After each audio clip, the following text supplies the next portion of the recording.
state, county, or federal government. To me, that composes a lynching.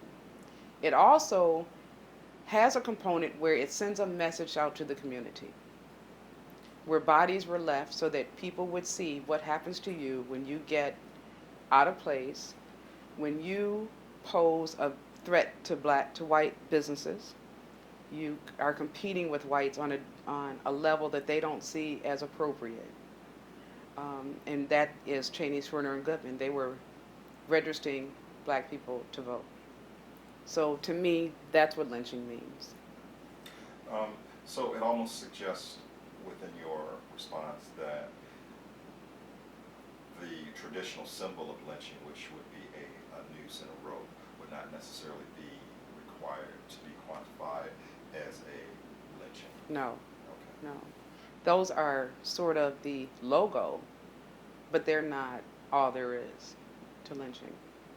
Okay. To that extent, with regards to, well, what do you regard with considering that it doesn't require noose and knot, would you qualify someone such as Emmett Till from 1955 to James Byrd? I believe James Byrd might have been '05. James Byrd, I think, was in '05. But the gentleman that was killed down in Jasper, Texas, Yeah, as a result of his just being out one evening. Would you consider those to be lynchings? absolutely. Absolutely. Yeah, Emmett Till is known as a lynching. There was no noose involved.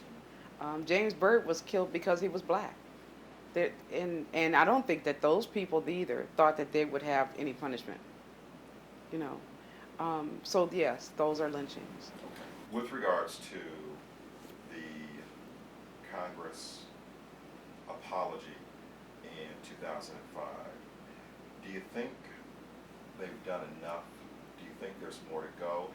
Or, and judging by your question, this might be a little loaded or a little knowing, but or do you think that we can actually start to put this topic behind us? Because ultimately, if they apologize for their inaction in the past, and we're trying to move towards, so to speak, a more accepting society where race does not become a barrier.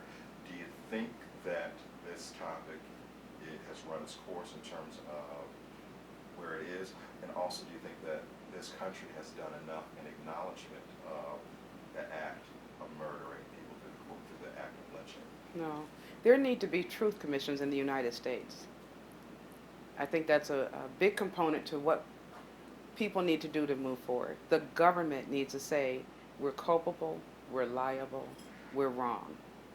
And victims need to sit down and tell their own stories. And not just, with all due respect, Cornel West and Michael Eric Dyson.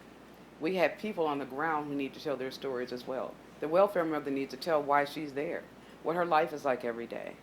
We need our own experts to quantify the losses. You know, there was a time in the White House where they had a black cabinet. We need to do something like that again. It was sort of unofficial, and the Roosevelt administration had done it, but we need to do that again, where we have our own economists, our own historians, our own everything. You know, everything white folks have to count for them, we have to count for us. And we need these people and our own people on the ground to tell our own stories. There needs to be a grassroots movement, but a truth commission in the United States is what we need. And all things considered, with regards to what were your thoughts when you saw the developments down in the China 6? Did you have any considerations once that was taking place? Oh, absolutely, absolutely. You know, for me, that it hurt because that tree was symbolic of a whole lot of things. But it also showed what white folks do. They cut that tree down immediately so that it wouldn't be a source of contention anymore. Although, just because you cut it down doesn't mean that it was never there. You know what I mean? And it also goes to show that how you have, you know, two groups within one entity. You've got black students and white students, and there's separate rules for the white students there are for black students. And people want to sweep it up under the rug and act like it happened in the 60s.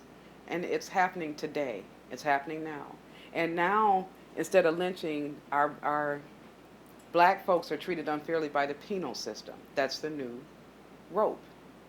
And so Gina exposed all of that. It also exposed how lynching is still a contemporary issue. What would you, to that extent, where obviously there are still challenges that need to be made and met with regards to how people view lynching, so on and so forth, and how people actually even have the audacity to bring it up in a pretty contemporary way, such as what took place in China. What do you think European Americans seem to think about with regards to lynching?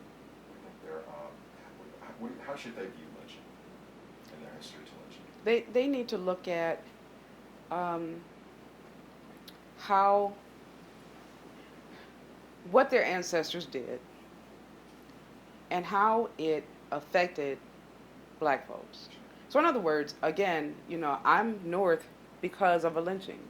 Otherwise, my family would be in the South. People don't leave home, especially rich people. They don't leave where they already they're doing well. It doesn't happen. Um, so we need to look at these diasporic movements of people and why people left. And when people tell these stories about we used to have land, or my uncle said something to somebody and they had to leave out of town in the middle of the night, those things need to be considered and talked about accurately. But again, I think the only way to flush those stories out is to have a grassroots movement supplemented by truth commissions. Ms. Johnson, I want to thank you for spending some time with us and for giving us your viewpoints on your family's connection to this topic, as well as just your consideration of it as a topic in general. Thank you very much. Okay, thank you for the opportunity. Thank you.